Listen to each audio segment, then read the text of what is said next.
Gold, trusted gold buyers. మీరు తాకట్టు పెట్టిన బంగారాన్ని విడిపించి ఈ రోజు ఉన్న మార్కెట్ ధరకు కొనబడను. ఈ పుస్తకం కాలజ్ఞానం మీ అందరికీ తెలిసిందే. ఈ కాలజ్ఞానంలో నా పేరు పోతులూరి వీర బ్రహ్మేంద్ర స్వామి వారు అప్పట్లోనే రాయటం జరిగింది. అది నేనే, ఇందులో ఉన్నాయని నాకు తెలుసు అని చెప్పి మాట్లాడుతున్నారు. 4 వేదాలు ఈజీగా చెప్పొచ్చు, కానీ ఇది చెప్పలేదు. అంత తపోశక్తి దాంట్లో ధారపోషుడు వీరబ్రహ్మేంద్ర. మిగతా వారందరికీ కూడా ఈ పుస్తకం చదివే విధంగా ఆవిడ వివరించింది. నీళ్ళలో చేస్తే తడవదు, నిప్పుల్లో చేస్తే కాలదు, గాలికి పెడితే ఎండదు, అటువంటి దానికి చావు లేదు. అటువంటిది నీ యొక్క శరీరంలో ఉన్నది బిడ్డ. ఆయన రాస్తే మీరు దాన్ని చదవటానికే పుట్టిన ఆయన అంశ అని చెప్పి మీరు చెప్తున్నారు. ఎలా నమ్మాలి? అంటే ధర్మం తప్ప ఇంకేమీ లేదు. ధర్మదేవతే ఈ విధంగా జన్మించడం జరిగింది. ఇట్లా చూడగానే నిన్ను చూడు, నీ ముఖం చూడు, నువ్వు అది నీ గురించి ఏమని వ్రాయాలే అని రాసింది. అంటే అర్థమైంది. ఏ సంవత్సరంలో జన్మించడం జరిగింది. వారికి 19 సంవత్సరాలు. మీరు చూసారా? ఇప్పుడు మేము చూస్తున్నాం, పోతున్నాం, దర్శనం చేసుకుంటాం. మాకు పర్మిషన్ ఉంది. ఇది చెప్పటానికే నా జన్మ. నమస్కారం, వెల్కమ్ టు ఐ డ్రీమ్. ధర్మ మార్గం విత్ విజిత కార్యక్రమానికి స్వాగతం. సాధారణంగా మనందరం కూడా ప్రస్తుతం ఏవైతే జరుగుతున్నాయో, జరగబోతున్నాయని మనకి ఏవైతే కొంతమంది ద్వారా తెలియబోతుందో, ఇలాంటివన్నీ కూడా ఇంతకు ముందరే శ్రీ శ్రీ శ్రీ పోతులూరి వీర బ్రహ్మేంద్ర స్వామి వారు కాలజ్ఞానంలో చెప్పారు అని చెప్పి, ఇలా జరుగుతుంది అని ముందరే ఆయన అన్ని గ్రహించి కాలజ్ఞానంలో రాసి పెట్టారు, తాళపత్ర గ్రంథాలలో రాసి పెట్టారు అని చెప్పి మనందరం కూడా వింటూ ఉంటాము. కానీ తాళపత్ర గ్రంథాల్లో కొన్ని మనకు గ్రంథాలు మిస్ అయినట్టుగా కూడా చెప్తూ ఉంటారు, కొన్ని ఉన్నాయి అని చెప్తుంటారు. ఆ ఉన్న వాటిల్లోంచి సేకరించినవి కొన్ని ఒకానొక సమయంలో అవి దొరకడం జరిగింది అని చెప్పి వాటిని పుస్తక రూపంలో ప్రచురించారు అని చెప్పి ఇలా రకరకాలుగా మాట్లాడుకుంటూ ఉంటాము.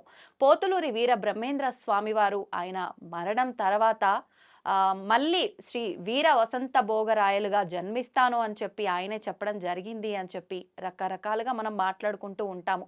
అయితే అసలు ఏంటి నిజంగా వీరబ్రహ్మేంద్ర స్వామి వారు మళ్ళీ జన్మించారా, జన్మించబోతున్నారా, ఆల్రెడీ జన్మించేశారా, ఇలాంటి మరిన్ని విషయాలు కూడా ఇప్పుడు మనం తెలుసుకుందాము. ప్రస్తుతం మనతో పాటు ఉన్నారు.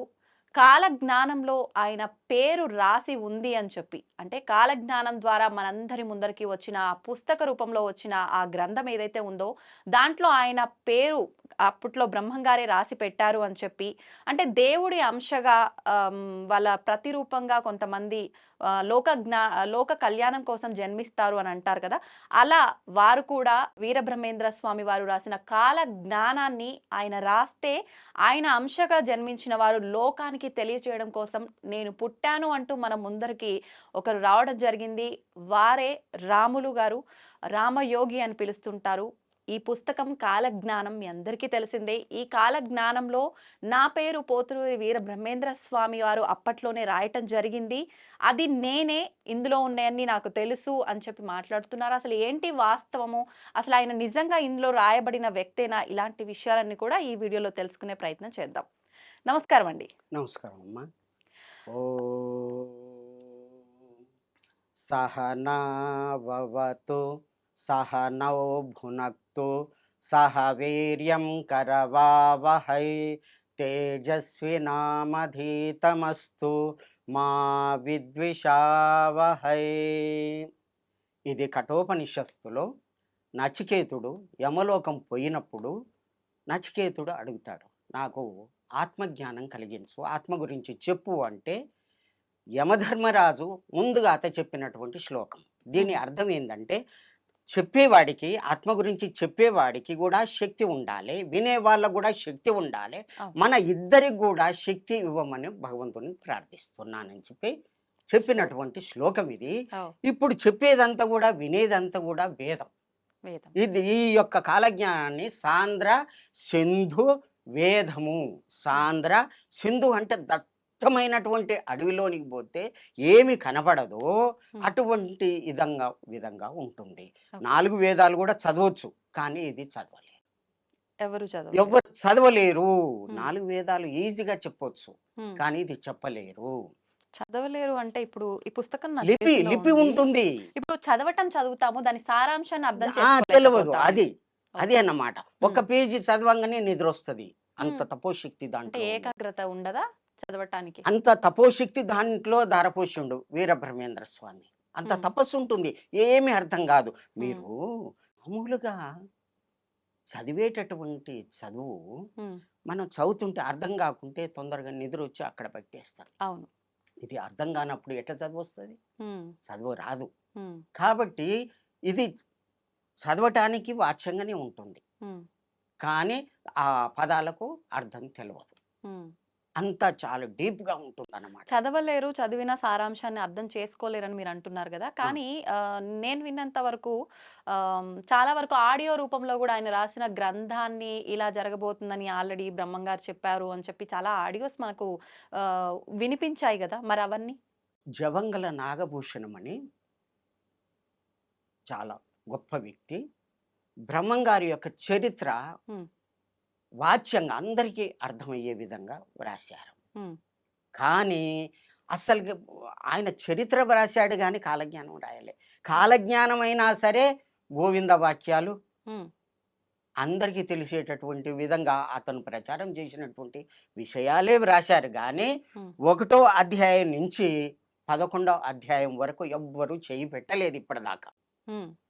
12వ అధ్యాయం నుంచి 12వ అధ్యాయము తరువాత ద్విపద కావ్యము, హ్మ్. ద్విపద ఉంటుంది అక్కడ. దాంట్లో కూడా చక్కగా అర్థమయ్యే విధంగా ఉంటుంది. హ్మ్. అది చదువుకోవచ్చు. కాళికాంబ పద్యాలు ఉంటున్నాయి, ఆ! అవి చదువుకోవచ్చు. అట్లాగే గోవింద వాక్యాలు హ్మ్. అవి చదువుకోవచ్చు.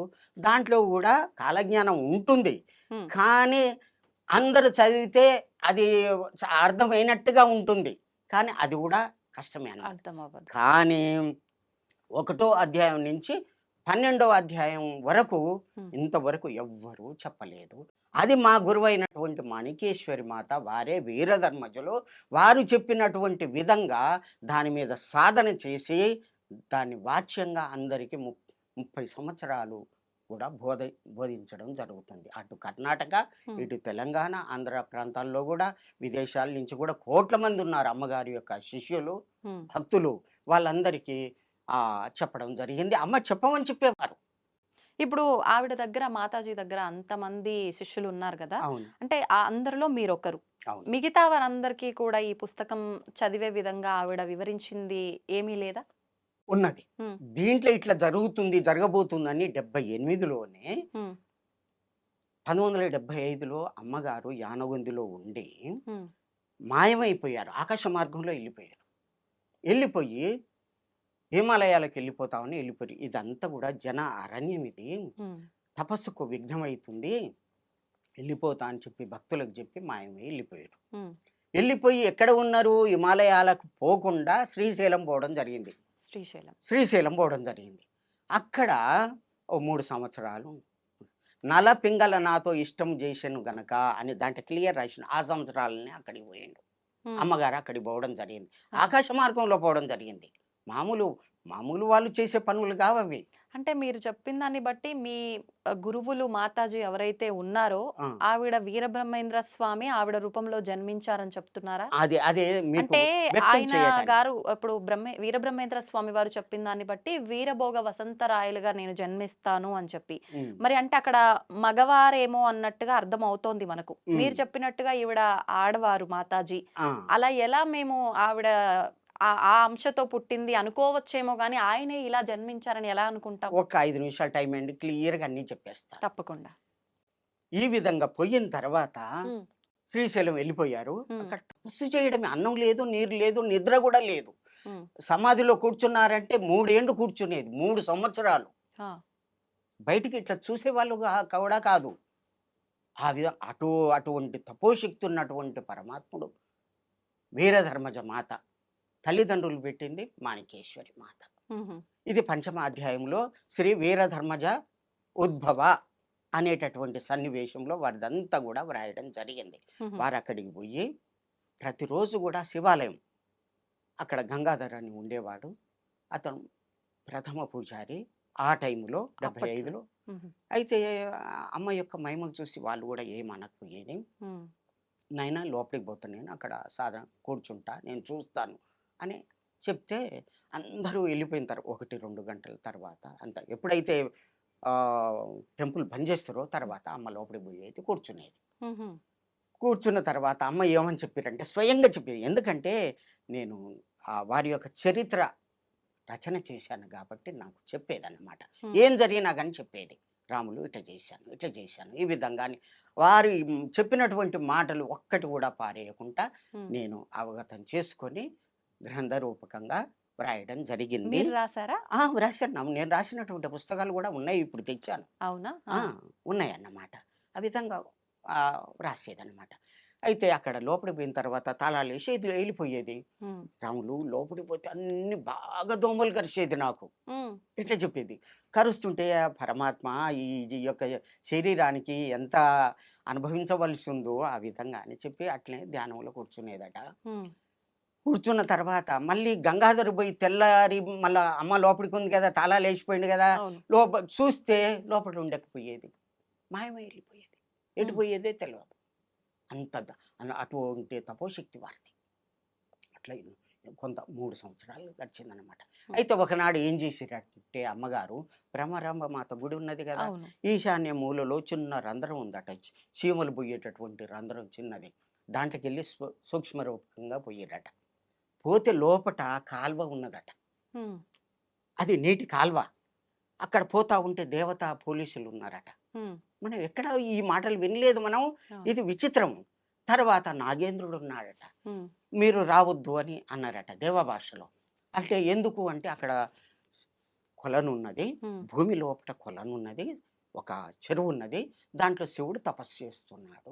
మీరు పోవద్దు అంటే వారితోటి నేను మాట్లాడాలి అని. హ్మ్. అంటే అప్పుడు వాళ్ళు పోయి శివుడిని అడిగి వచ్చి పర్మిషన్ ఇస్తే శివుని దగ్గరికి పోతే 45 నిమిషాలు మాట్లాడడం జరిగింది. అమ్మ చెప్పినటువంటి మాట. ఏమని ఇక్కడ ఉండొద్దు ఎళ్ళిపోతావు హిమాలయాలకు అని పోయినటువంటి అమ్మ, హ్మ్. అక్కడికి పోయిన తర్వాత అమ్మ అందరి లోపట ఆత్మ ఉన్నది గదా! ఆ ఆత్మనే పరమాత్ముడు గదా! ఆ ఆత్మలో మీ లోపట కూడా ఉంది గదా! అవును. వాళ్ళు అజ్ఞానంతోటి ఈ విధంగా చేస్తున్నారు. హ్మ్. భక్త ఉద్ధరణ చెయ్యి. ఎంతకని ఎక్కడ గాని ఎళ్ళిపోతావు? హ్మ్. ఎక్కడ పోయినా గాని అదే గదా! ఎక్కడికి పోయినా గాని ఇదే ప్రకృతి గదా! అంటే ఎక్కడికి పోతావు? వాళ్ళ ఉద్ధరణ చెయ్యి. హ్మ్. కాపాడు వాళ్ళని, భక్తిని బోధించు. తల్లి లెక్కన.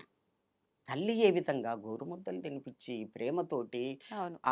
ధర్మాన్ని, న్యాయాన్ని చెప్తారో అట్లా భక్తులకు బోధించు హ్మ్. అని శివుడు చెప్పిన తర్వాత అమ్మగారు ఆడ్నించెళ్ళి 7/7/1978లో కరీంనగర్ రావడం జరిగింది. హుహు. వచ్చిన తర్వాత ఒక నెలలోనే పెద్ద ఆశ్రమం కట్టారు. ఆ! అన్ని ఏర్పాట్లు. అక్కడ ఉండగా నాకు అమ్మ గురించి తెలిసి దర్శనానికి వెళ్ళాను. హుహు. నేను వెళ్ళాను. మీకెలా తెలిసింది తన గురించి? 75 నుంచి వారి గురించి నేను తెలుసుకున్నాను గానీ చూడలేదు. ఆ! నల్లగొండలో మాది.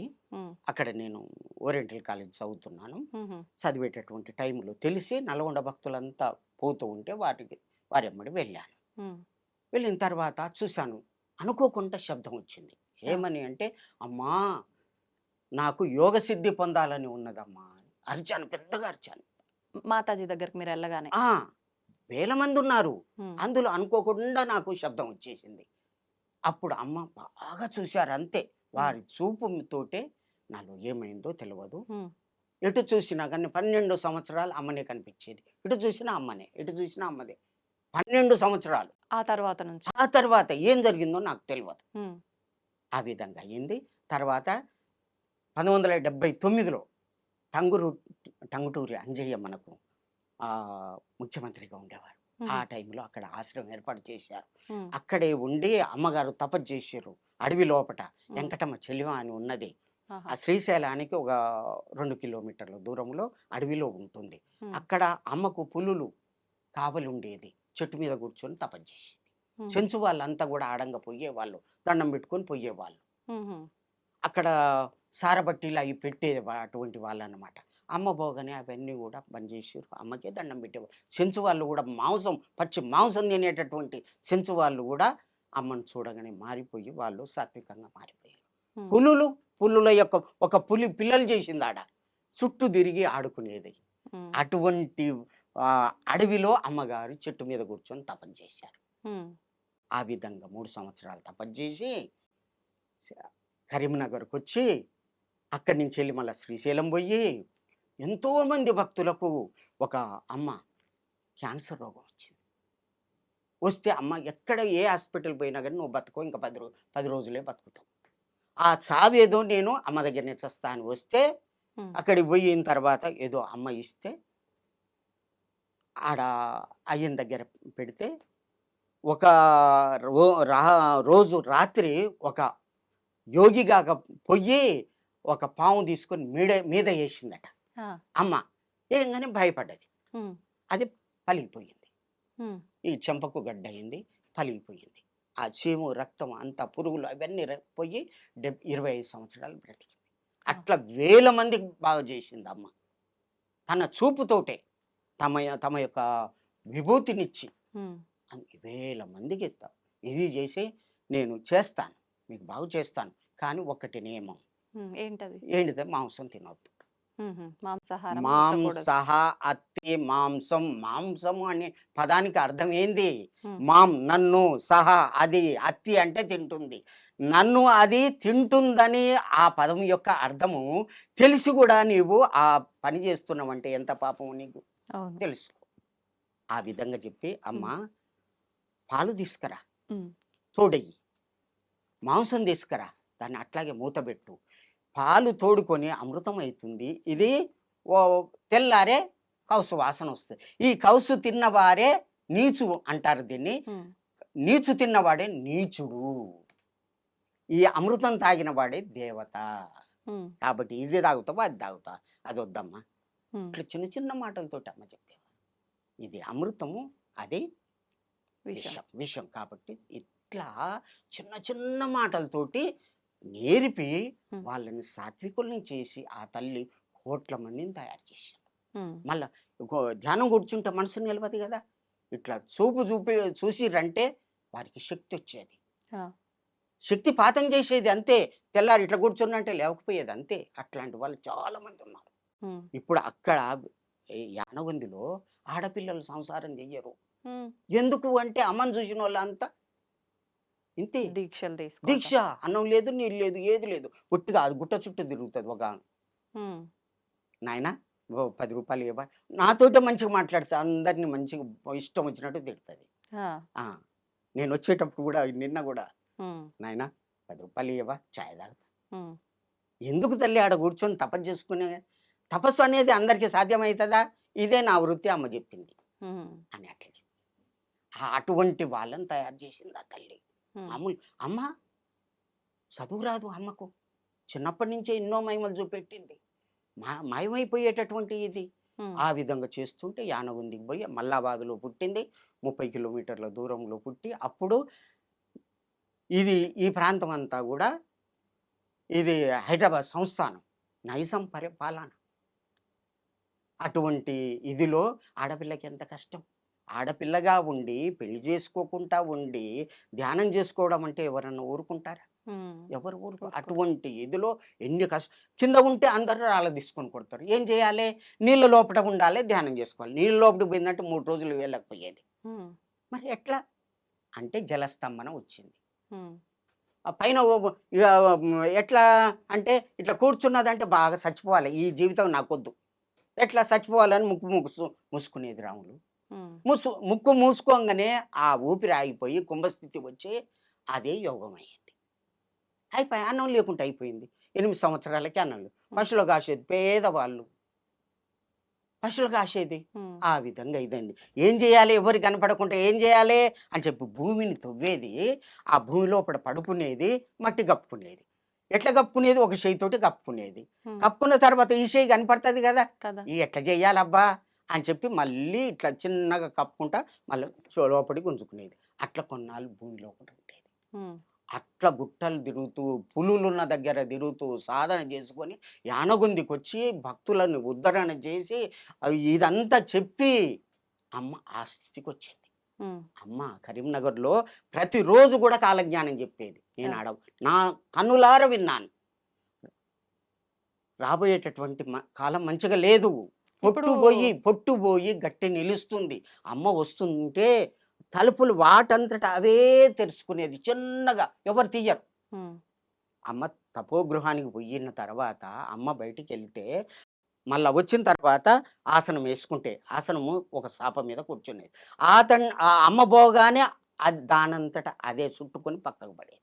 ఇప్పుడు మీరు చెప్తున్న దాన్ని బట్టి చూస్తే ఇదంతా అంటే మాలాంటి వాళ్ళకు ప్రస్తుత సమాజంలో ఉన్న వాళ్ళకి ఏమనిపిస్తుంది అంటే, మేము చూస్తుంటాం ఇప్పుడు మీరు చెప్పిన ఈ మహిమలు ఇలాంటివన్నీ సినిమాల్లోనే చూస్తుంటాం. అది విఠలాచార్య ప్రొడక్షన్ ఇది ఉన్నది కదా, దయ్యాలు భూతలు అది వస్తుంది. అవును, సినిమాల్లో అట్లా చూస్తాము. అనిపిస్తుంది. కానీ ఉమ్. అమ్మ దగ్గర నేను స్వయంగా ఉండి చూసినటువంటిదే పుస్తకంలో వ్రాశాను. మీరు చూశారు కాబట్టి నమ్ముతున్నారు. మేము ఎలా నమ్మాలి? మమ్మల్ని ఎలా మీరు నమ్మిస్తారు? నమ్మాలంటే ఉన్నటువంటి భక్తులు లక్షల మంది, కోట్ల మంది ఉన్నారు. ఇక్కడ అమ్మ భక్తులే హైదరాబాద్లో చాలా మంది ఉన్నారు, కర్ణాటకలో ఉన్నారు. ముఖ్యమంత్రులు వచ్చి అమ్మ ఆశీర్వాదం తీసుకొని టికెట్ తీసుకొని గెలిచిన వాళ్ళు చాలా మంది ఉన్నారు. ఇప్పుడు ఒకటి అంటే ఎక్కడ అమ్మ నీళ్ళు తాగదు, అన్నం తినదు కదా, ఉమ్, ఈ అమ్మని పరీక్ష చేయాలి. అసలు పుట్టిన దగ్గర నుంచి తను తినేది. తినేది. ఎందుకంటే నేను చావాలే, వీళ్ళందరూ నన్ను తపన చేసుకొని ఇస్తలేరు కాబట్టి నేను చావాలే అంటే ఏం చేయాలి, అన్నం మరి చేయాలి. అట్లా ఉన్నది, అభ్యాసం అయిపోయింది. పాలు తాగింది, పాలు కూడా వదిలేస్తా, వదిలేసింది, ఏం కాలేదు. బిర్రుగా ఏం చేయాలబ్బా, చావాలి కదా, బిర్రుగా గొంతు పట్టుకొని ముక్కు పట్టుకొని ఉండేది. అప్పుడు ఏమొచ్చిందంటే రాములు దగ్గొచ్చేది, నాకేం కాకపోయేది. ఇట్లనే చెప్పేదమ్మా. కానీ ఆమె ఇట్లా గొంతు ఒకటి పట్టుకునేది, ముక్కు పట్టుకునేది, ఊపిరి ఆగేది, నాకేమీ కాలేదు, అట్లాగే ఉన్నా. కానీ ఒకటి ఆ. ఇప్పుడు పోతులూరి వీరబ్రహ్మేంద్ర స్వామి అంటే ఖచ్చితంగా ఆయన దైవాంశ సంభూతుడే. ఆ, ఆ? ఉమ్, మరి ఆయననే ఈవిడ రూపంలో జన్మించినప్పుడు ఆయన మానవుడి కింద రాదు. ఆ. దైవమాత్రుడు అని చెప్పి మనం అనుకోవాలి, ఒక ఉమ్. దైవంగానే భావించాలి. ఆ, అంత జ్ఞానం ఉండి అది సమాజాన్ని ఉద్ధరించడానికి వచ్చిన ఆయన ఉమ్, ఇన్ని చేసుకోవాల్సిన అవసరం ఏముంది? ఉంటుంది.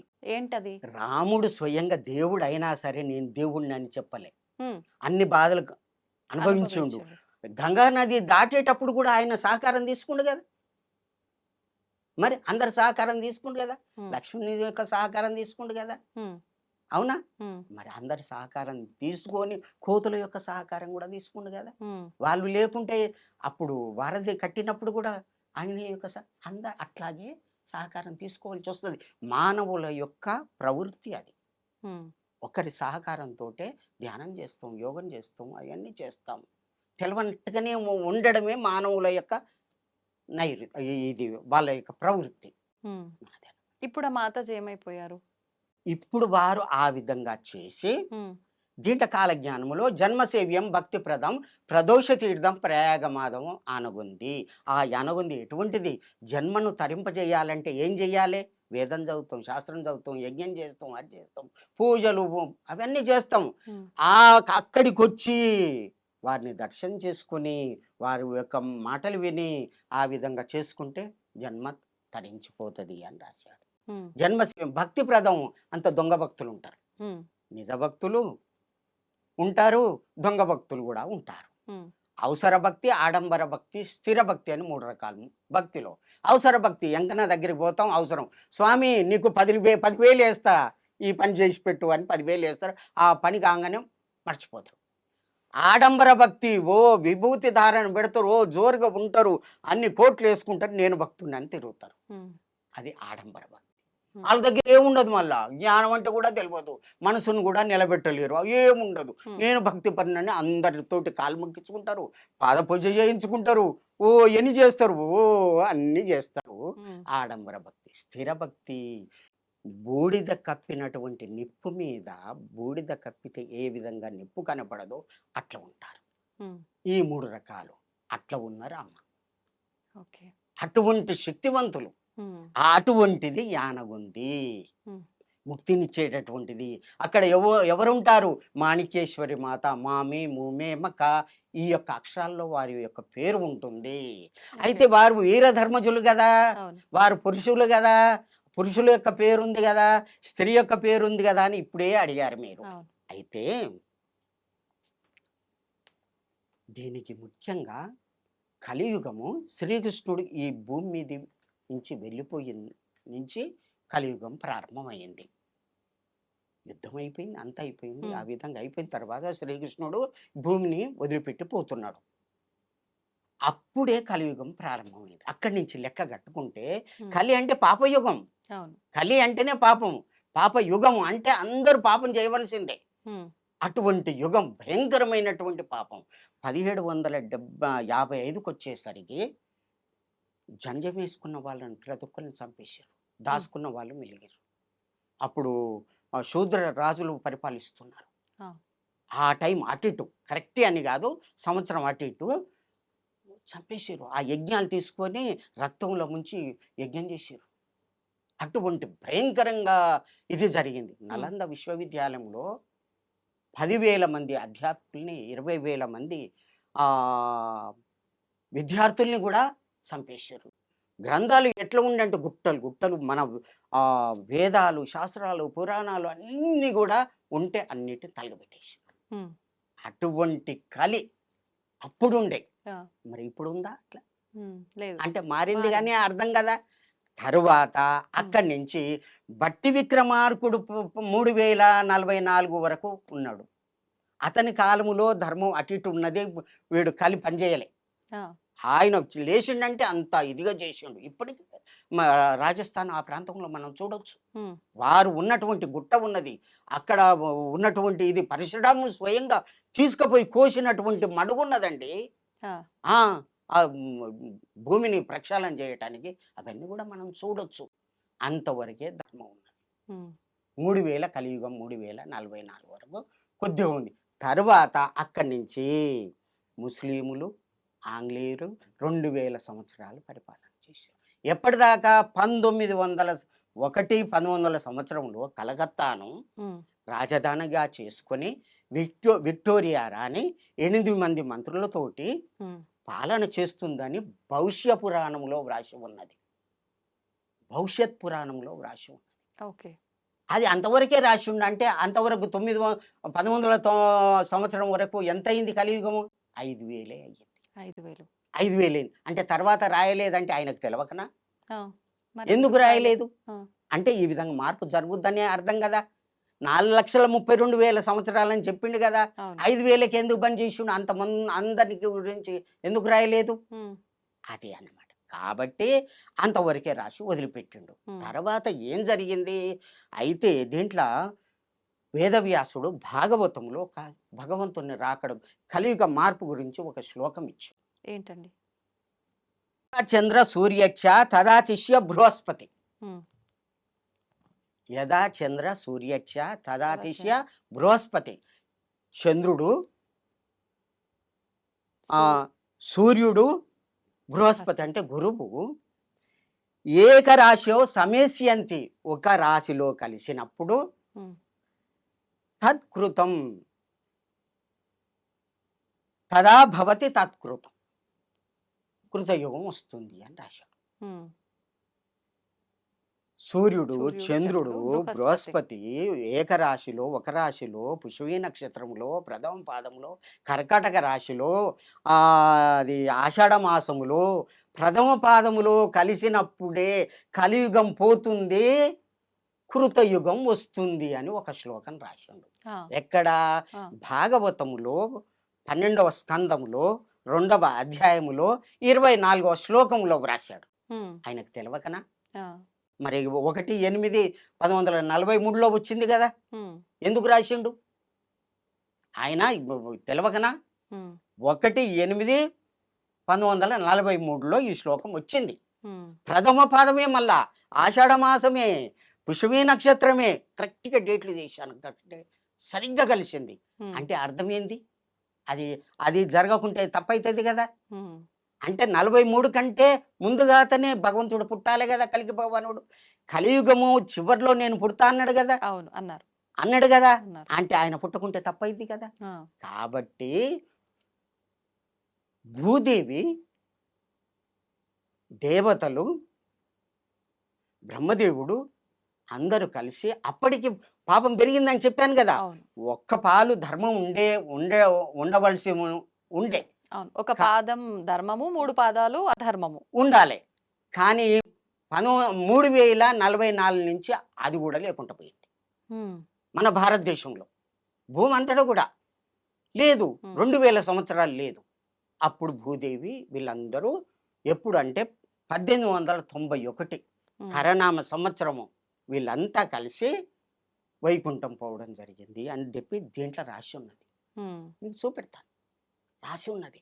ఓకే. అక్కడికి పోయి స్వామి మీరు ధర్మ రక్షణ చేసేటువంటి ప్రభువులు, నేను ఉండలేను. ఉమ్, ఎప్పుడైతే ఎక్కడ పాపం పెరుగుతుందో ఆ పాపం పెరిగిన దగ్గర నేను భూకంపాలతోని వాళ్ళని చంపేయవలసి వస్తుంది. ఉమ్, పాపం ఎక్కడుంటే అక్కడనే భూకంపాలు వస్తాయి, నేను చంపేయవలసి వస్తుంది. నేను ఉండలేను స్వామి. నీ యొక్క నియమం ఏంది? ఉమ్, ధర్మం పూర్తి లోపించినప్పుడు నేను వస్తానని మాట వస్తాను. ఇచ్చినావు, అవునా కాదా స్వామి? కాబట్టి నువ్వు దయతోటి రావాలి అని ప్రార్థన చేయడం జరిగింది. ఉమ్, ఇది నియమం కాబట్టి అంటే అప్పుడు ఆ స్వామి ఉమ్, అమ్మా నేను వస్తాను, కానీ ముందుగా ఒక పుణ్యపురుషుని పంపిస్తాను. ఉమ్, ఎప్పుడు 1943 కంటే ముందే పంపిస్తాను. ఆ, అంతే కదా, కృతయుగం అంతే. కాబట్టి పంపిస్తాను అని ఎవరైనా చెప్తా ఉమ్, అని చెప్పిన తర్వాత 5/5/1930లో దేవలోకానికి రావడం జరిగింది. ఉమ్, ఎవరు? ఉమ్, ఆ స్వామి వారి ఆదేశాన్ని ప్రకారంగా ముగ్గురు రావడం జరిగింది. ఎవరు? వీరధర్మజులు, రామధర్మజులు, వీరయోగి అని ముగ్గురు రావడం జరిగింది. వీళ్ళతో పాటు నలుగురు కూడా రావడం జరిగింది పుణ్యపురుషులు. ఉమ్, అక్కడ సూర్యలోకం అనుకుంటాం, మండుతున్నటువంటి గోళం అది అనుకుంటాం, అగ్నిగోళం. కాదు అని కాలజ్ఞానం. ఆ, కాదు, అక్కడ దేవతలు సభ చేస్తారు. అక్కడ ఒక దేవతా సభ వేదిక ఉన్నది సూర్యలోకంలో. సూర్యలోకములో. అక్కడ సభ చేసి ఉమ్, ఆ నుంచి వెళ్ళి 5/5/1930లో అహోబిలానికి రావడం జరిగింది ఉమ్, అని 10వ అధ్యాయంలో రాసి ఉన్నది. ఉమ్, డేట్ ఇచ్చిండు, సోమవారం, పుష్యమి నక్షత్రం. అక్కడ కూడా పుష్యమి పుష్యమి నక్షత్రం, నక్షత్రం. పుష్యమి నక్షత్రం 5/5/1930లో ఉమ్, రావడం జరిగింది. అప్సరసులు ఆడగా, గంధర్వులు పాడగా, కిన్నెర కింపురుష దేవులు అందరూ కూడా ఇది చేస్తుంటే వీరధర్మజ స్వామి కాలనేమిని అనేటటువంటి ఒక దివ్యమైనటువంటి విమానంలో కూర్చొని సూర్యలోకం నుంచి అహోబిలానికి రావడం జరిగింది. ఉమ్, అహోబిలానికి ఎందుకు వచ్చిండు? భూమి అంతా లేదా అవును, మరి? అవును. భగవంతునికి ఇష్టమైనటువంటి దేశం భారతదేశం. ఉమ్, అందులో అహోబిలం అంటే ఇంకా చాలా ఇష్టం. ఎందుకు? నరసింహస్వామి అక్కడనే ఆవిర్భావం జరిగింది. భక్త రక్షణ కొరకు, ప్రహ్లాదుని కొరకు అక్కడ ఆవిర్భావం జరిగింది. అక్కడికి వచ్చి రావడం జరిగింది అని దీంట్లో రాయడం. కాలజ్ఞానంలో కాలజ్ఞానం ఇంత రహస్యం అంటే అది మామూలు విషయం కాదు. ఉమ్, ఇది దైవ రహస్యాలు, ఇవి ఎవ్వరు చెప్పరు. ఎందుకు? ఈ రహస్యాలు తెలుసుకుంటేనే భక్తులు అవుతారు. ఉమ్, భగవంతునికి భక్తునికి ఏమి తేడా అంటే ఈ ధర్మం ఉన్న దగ్గరనే భక్తి ఉంటుంది, ధర్మం లేని దగ్గర భక్తి ఉండదు. ఉమ్, ధర్మం ఎవరి దగ్గర ఉంటుందో భక్తులు వాళ్ళే అవుతారు. కాబట్టి భక్త రక్షణ కొరకు రావడం జరిగింది ఉమ్, ఆ సూర్యలోకం నుంచి. వారే వీరధర్మజులు. అక్కడ పెట్టినటువంటి పేరు ఉమ్, వీరధర్మజులు. పుట్టక ముందే ఆ, ఇక్కడ తల్లిదండ్రులు పెట్టిన పేరు మాణిక్యేశ్వరి మాత. ఉమ్, మరి అక్కడ వీరధర్మజులు అనే పురుష శబ్దము, శబ్దం. ఇక్కడనేమో స్త్రీ శబ్దము. ఎట్లా అని మీరు అడగండి. అడిగాను కదా. అందుకనే ఆ, ఆత్మ స్త్రీ కాదు, పురుషుడు కాదు. ఉమ్, ఆత్మ ఆత్మకి ఏంటి భేదం చెప్పండి, లేదు. చెప్పండి ఉమ్, ఎట్లా ఉంటది, ఏమిటి అయ్యా? దానికి నేను జవాబిస్తా. ఉమ్, ఆత్మ ఎట్లా ఉంటుంది, ఎక్కడ ఉంటుంది, మన శరీరంలో ఎక్కడ ఉంటుంది, ఏ విధంగా ఉంటుంది, అవన్నీ నేను చదివాను. అవన్నీ కూడా ఆత్మ యొక్క ఉమ్. స్థితి తెలుసుకున్న వాళ్ళకే తెలుస్తుంది, లేకపోతే అందరికీ తెలియదు. ఇప్పుడు మీరు అన్నట్టుగా ఆత్మకి ఆడ మగ భేదం లేదు లేదు అన్నారు. కాబట్టి కానీ ఆయన ముందుగానే ఒక పేరు నామం కూడా డిసైడ్ చేశారు చేశారు కదా. కాబట్టి ఆ. అక్కడ వీరధర్మజ అని పేరు వచ్చింది. ఉమ్, తల్లి మాత్రం తల్లి ప్రేమ చూపెట్టి భక్తుల్ని చాదాలి కాబట్టి స్త్రీ రూపం రావడం. అసలుకి కల్కి అంటే అర్థం ఏంది? ఉమ్, స్త్రీ అని అర్థం సంస్కృత పదానికి. అవును. కల్కి అంటే స్త్రీ. ఓకే. రావడం జరిగింది. ఉమ్, ఆ విధంగా వచ్చి అన్నం లేకుండా, నీరు లేకుండా భక్తులందరినీ మన భారతదేశమే కాదు, భారతదేశం అంతా ఆ ప్రపంచ దేశాలు అన్ని కూడా వచ్చేది. అంటే ఇప్పుడు వీరధర్మజగా పుట్టిన ఈ మాతాజీ కల్కినా? కల్కి 43 కంటే ముందు పుట్టాలి కదా. అవును. 26/7/1934లో జన్మించడం జరిగింది. ఉమ్, వారే కలికి. వారు ఎక్కడ ఉంటారు? యానగుంది. ఆ యానగుంది ఎక్కడుంది? ఉత్తరాది ఉభయ రాజ్యం. ఉత్తరాదికి రెండవ రాజ్యం దక్షిణ భారతదేశంలో ఉంటుంది. దక్షిణ భారతదేశంలో ఎక్కడ ఉంటుంది? కర్ణాటక రాజ్యం, శేషభూషం, వషట్కారం. కర్ణాటక రాజ్యం. కర్ణాటక అనే పేరు ఎప్పుడొచ్చింది? భాషా ప్రయుక్త రాష్ట్రాలుగా ఏర్పడినప్పుడే కదా. మొన్న 51, 52లే కదా. అప్పుడు ఎంత 416 సంవత్సరాలు వారి యొక్క ఇది అప్పుడే చూసి రాసిండంటే వారు ఎటువంటి ఇది ఎటువంటి వారు. అమ్మా రా పోలేరి అంటే నిప్పు తీసుకొని వస్తే ఆ ఉన్నటువంటి వాళ్ళకు 1, 2 పడ్డాయి. అందరు పారిపోయారు. హా పరమాత్మ అని కాల్పట్టుకున్నారు. నీవే పరమాత్మని కాల్పట్టుకున్నారు. మరే సిద్ధయ్య సిద్ధ నువ్వు ఆ కుక్కను తిను అంటే స్వామి నీదయ అన్నాడు. అడగూర్చోగానే పండ్లు పలహారం. అటువంటి వ్యక్తి అట్లా సీసం కరిగించి తాగమంటే తాగిండు. ఏమి కాలేదు. కడప నవాబు పరీక్ష చేయటానికి ఆ సిద్ధయ్యను తీసుకపోతే నా గురువు ఎందుకు నేనే వస్తా చాలు అని దగ్గర పోతే, ఎందుకంటే ఇదేమో హిందూ మతము, ఆయనేమో ముస్లిం మతము, వీళ్ళు మత భ్రష్టత కలిగిస్తున్నాడు. ఈ గురువుని పట్టుకొని వీన్ని ఏమన్నా చేయండి అంటే అక్కడ సంజాయిషి చెప్పడానికి ఈయన పోతాడు కడప దగ్గరికి. పోతే అప్పుడు నా గురువు వద్దు నేనే చెప్తా జవాబు అని చెప్పి అక్కడ పోయిన తర్వాత నమస్కారం చెయ్యడు. ఏమిరా ఇంత అహంకారమా?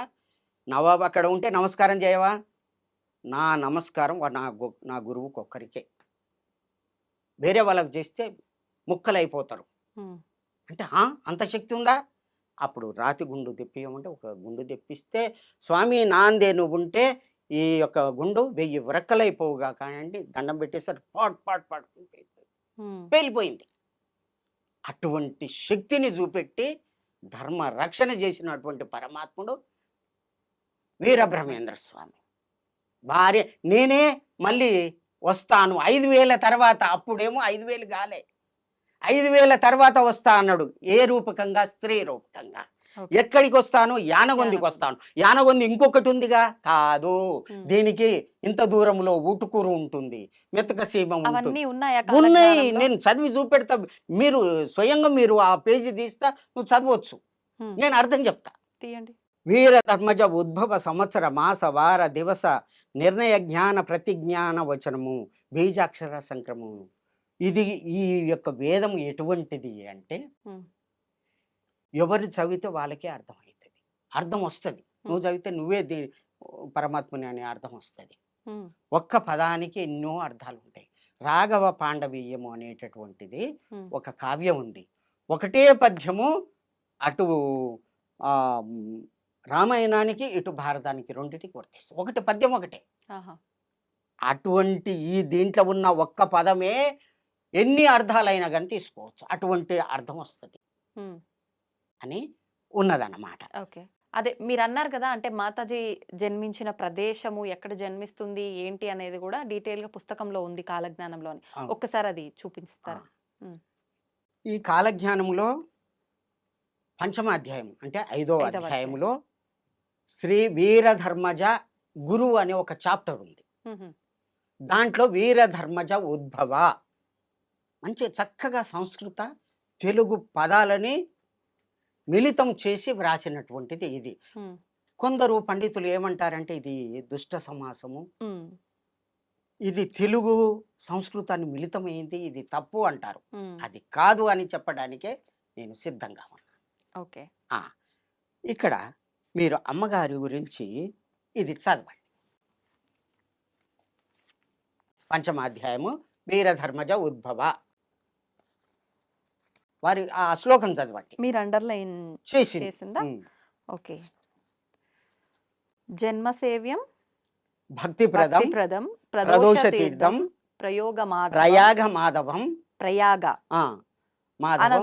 ఆనగొంది ఉత్తరాది ఉభయ రాజ్యం. ఓకే,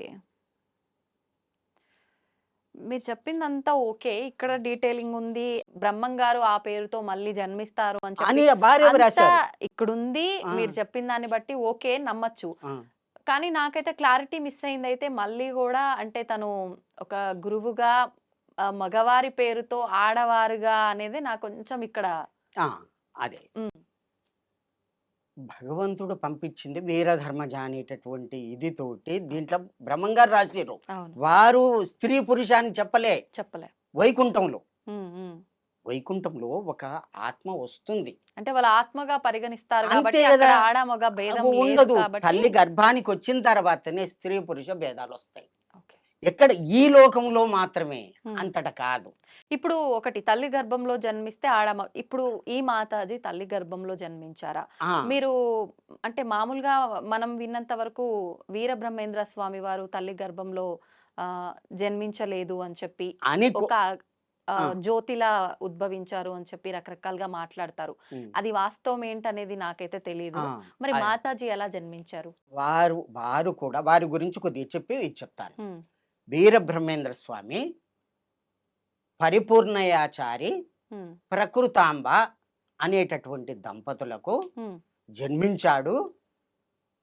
వారు తల్లిదండ్రులు గర్తించిన తర్వాత ఉమ్, ఇక్కడికి నందికొండకు రావడం జరిగింది. కాలనేమిని అనేటటువంటి విమానం మీద నందికొండ అంటే బెంగళూరు పక్కకే ఉంది. అక్కడ వీరభోజయాచారికి సంతానం లేదు. ఉమ్. వాళ్లకు దత్తత ఇచ్చి వెళ్ళిపోవడం జరిగింది. అత్రి మహర్షి. ఆహా. అత్రి మహర్షి అని చరిత్రలో మనం చదువుకుంటాం. ఉమ్, తల్లి లేకుంటే తండ్రి లేకుంటే ఎట్లా పుడతారు ఉమ్. అనేది ఈ లోకం ప్రశ్నిస్తుంది. అవును. కాబట్టి ఆ విధంగా చరిత్రలో రాయడం. ఈ కాలజ్ఞానంలో ఏముంది? ఉమ్, నేను అయోని సంభవుడను అంటే ఏ తల్లికి సీతాదేవి అయోని సంభవ, అవును. ఏ తల్లికి పుట్టలేదు ఆ తల్లి. ఉమ్, మరి నేను కూడా అట్లాగే అయోని సంభవున్నాయి. మరి దత్తాత్రేయులు అట్లాగే తల్లికి పుట్టలేదు. అంటే గర్భం నుంచి పుట్టిన పుట్టిన వారిని వాళ్ళు కాదు నేను కాదు. అని చెప్పి ఆయన కాలజ్ఞానంలోనే రాయబడి ఆయన ఉంది. వారు కూడా చెప్పింది అంతే. ఉమ్, అత్రి మహర్షికి వాళ్ళు ఎట్లా ముగ్గురు కూడా ఆ దత్తాత్రేయుడు నేను దత్తుడనైనాను ఉహు. అంతేగాని వారికి నేను వారి దత్తుడను. గర్భంగా చేసి ఆ గర్భాన్ని తాల్చి పుట్టినటువంటి వ్యక్తి కాదు ఆ. దత్తాత్రేయులు. అట్లాగే వీరు కూడా మరి ఇప్పుడు మళ్ళీ వీరభోగ వసంతరాయలుగా జన్మిస్తాను అని చెప్పారు. ఆ. ఆయనే వీరధర్మజగా ఇప్పుడు మాతాజీ అని చెప్పి మీరు మాతాజీ చెప్పారు. వచ్చారు. ఆవిడ ఎప్పుడు ఎలా? ఎప్పుడు అనే గుర్తు చెప్పాడు. 5,000 తర్వాతనే, అప్పుడు కాలేదు. అవును. ఇది 5,000 తర్వాతనే జరుగుద్ది, వర్తిస్తది అన్నాడు. ఉమ్, ఎందుకు? అప్పటికి 5,000 అయిపోయింది. ఆ. అయిపోయిన తర్వాత 1914 నుంచి 18 వరకు మొదటి ప్రపంచ యుద్ధం వచ్చింది. ఉమ్, 38 నుంచి 45 వరకు యుద్ధం వచ్చి రెండవ ప్రపంచ యుద్ధం వచ్చింది. ఉమ్, ఆ యుద్ధాల్లో జన నష్టం అవుతుంది అన్నాడు. ఆ, పార్థివో పార్థివో భూప వ్యయో భూప క్షయంగత పునః పంచవర్షేణ వీరభూప భవిష్యతి. అయితే భూపాలులు అంటే రాజులు ఉమ్, అంతకుముందు ఉన్నారు. రాజుల కాలం పోయింది ఆ, కదా. పోయింది.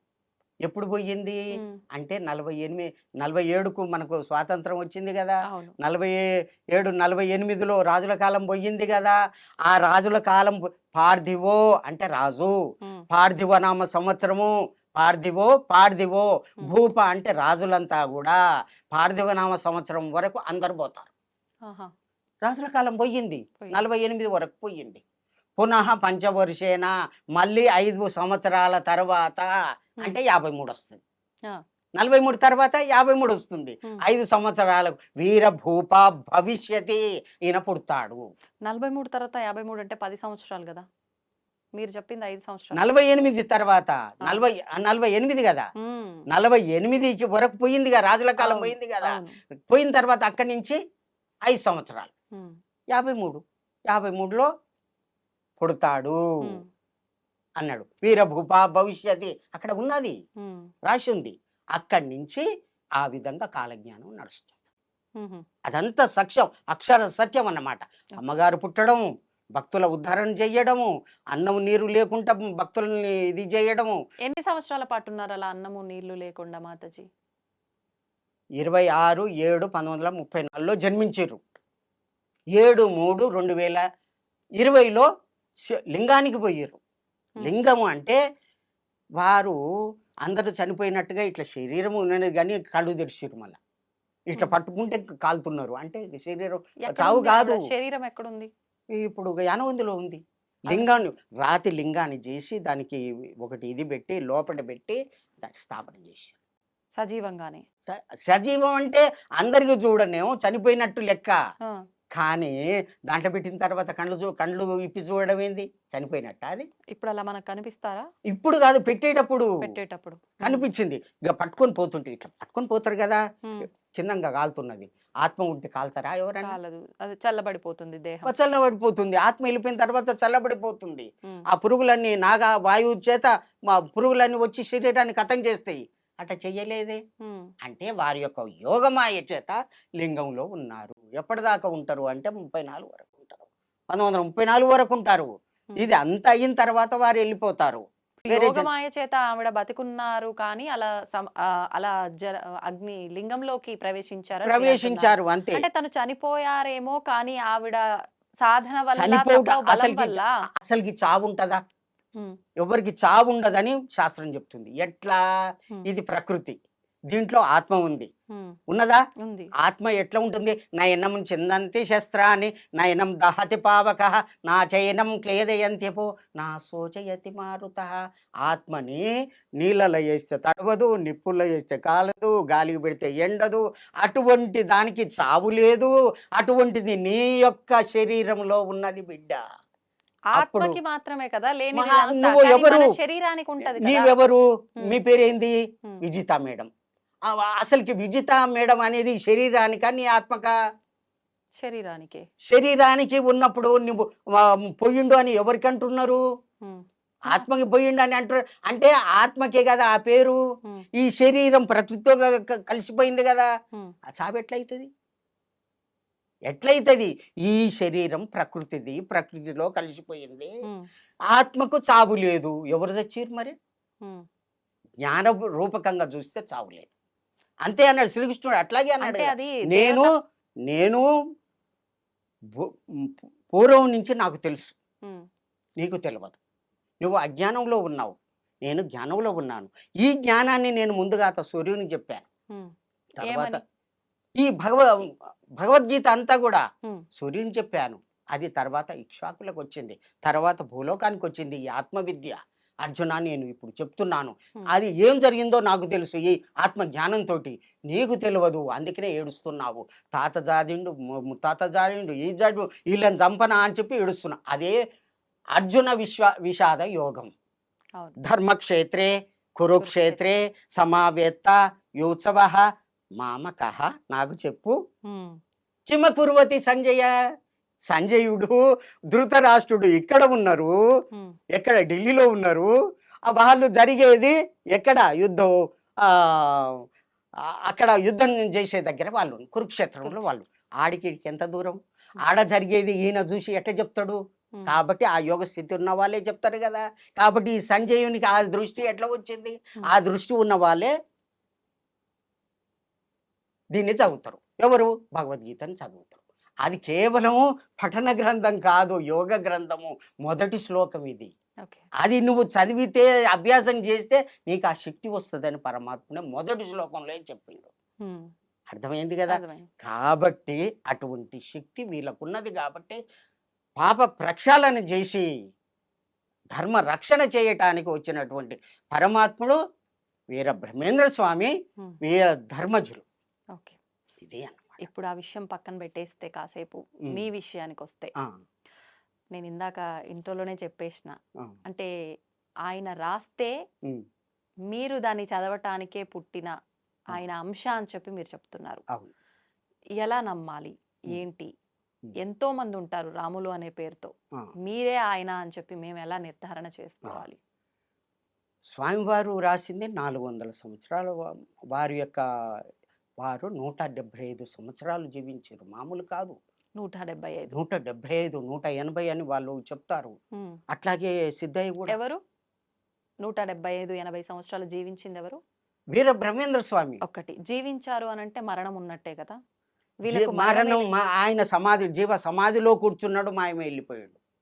మరణం అంటే ఏంది? ఇప్పుడే చెప్పుకున్నాం కదా. కానీ మరి మీరు జీవము అంటే జీవం దగ్గర నుంచి అంటే మళ్ళీ ఈ మరణానికి ఈ వచ్చేస్తారు. ఈ శరీరానికి జీవం, ప్రాణం ఉన్నప్పుడే కదా జీవం అనేది. ప్రాణం వేరు, ఆత్మ వేరు. హ్మ్.